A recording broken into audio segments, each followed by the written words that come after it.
Hey, happy Thursday. I hope it's a great Thursday for you. It's a beautiful, still hot summer day around here. We're thinking about people in different parts of the country, been inundated with floods, the hurricane that came ashore did so much damage. People dealing with troubles today.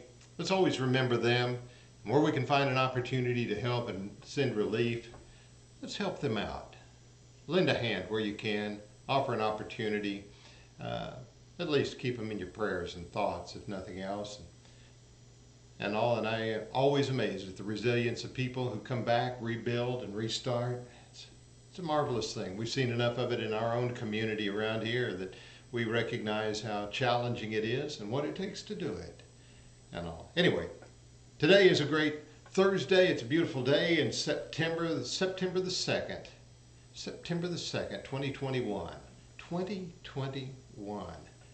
Told my wife it was September the 2nd, 1991, Labor Day, when a fire burned the church building where we were and where we work. An amazing day, one of those turning points in life, one of those days that gets your attention. For me, it's a very special time to think about that. So anyway, enough said about that. Glad that you're with me today, and I hope it's a great day for you as it is for me. So come on into my little world for a moment. We'll share a thought or two together. And I was been thinking about, over the years I've participated in an awful lot of funerals, conducted a lot of funerals, found words to say about some. Some of them had always been quite interesting and all. I'll never forget the one where the two ladies came in, the mother and daughter came in, and it was the grandfather, the father of the elder of the two that had passed away, and wanted me to say some words at the funeral. And I said, well, please, I didn't know him. I went by the hospital and saw them in the hospital, but he was unconscious and dying. And so I didn't really know the man. I said, so you're going to have to tell me about him. If we're going to say some words about him, tell me about him and everything. And I said, so tell me about the man. And they kind of looked at each other and kind of looked down and looked around, and a little bit, one of them looked at me and said, well, I don't know, he's just a mean old man. Now you try to say some kind words at somebody's funeral. After that's about the best they can tell you. Anyway, there have been some pretty interesting times over the years, but one of the things that always comes to mind is we're sitting and preparing for a funeral service with a family one day, and we're sitting in the house talking to some of the family members, and other family members were coming in and searching the house to see whatever they could take out of the house. And people were going out the door with stuff. I said, are they supposed to be doing that? I said, no, but we just don't feel like we're going to stop them. It made me think, as we think about our own mortality, the temporary nature of life. It's an unpleasant thought to us, but I always wonder, not just what kind of character are we going to leave behind, what that kind of legacy, spiritual, civic, or whatever character we're talking about. What kind of person are they going to remember? But whether we like it or not, there's always the issue of whatever we had in this world. Some have a lot, some have very little, but it still has to be dealt with. Sometimes there have been cases where families have fought over just a very few dollars and divided families and all that, over just a little bit that was left behind, even when it's spelled out in a will. Man, what a mess it can be. But I've thought about how some people have kind of gotten around the family feuds in a way and left their finances or whatever to a cause or something. Sometimes there's somebody just hid it in the mattress and it wasn't found until after they were gone, and just whoever found it, I guess, got hold of it. But seriously, people have left their money to some of the oddest things over time. And I think about some of those who left fortunes to a dog or dogs. The wife or the widow of the late Gene Roddenberry, when she died, Majel Roddenberry, she left $4 million to a couple of dogs. Not only that, she left $1 million to the person who was going to move into the house and take care of the dogs. Strange, isn't it? I don't know much about her, but I just thought, that's interesting. And then there was Leona Helmsley, Some of you would remember that name. Her husband was big in real estate. She was pretty big in real estate herself. She was known as the Queen of Mean. She didn't let anybody get by with anything much. She was horrible to work for, I guess. Hard to work for. But she made a lot of money, got by with it. She had one child, and after that child died, she even sued her son's estate, her dead son's estate, to get back a small amount of money comparatively. I just thought, what a strange character. And when she died, she left $12 million to her dog. I just wondered where the dog carried his billfold or how he signed checks.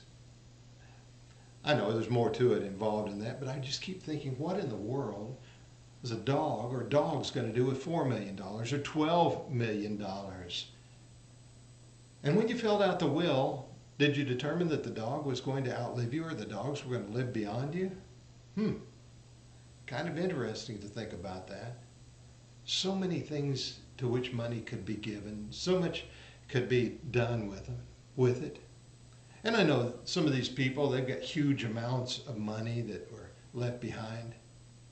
In fact, I came across something, and I haven't really checked it out, that Oprah Winfrey has in her will $30 million. $30 million to be left to her dogs.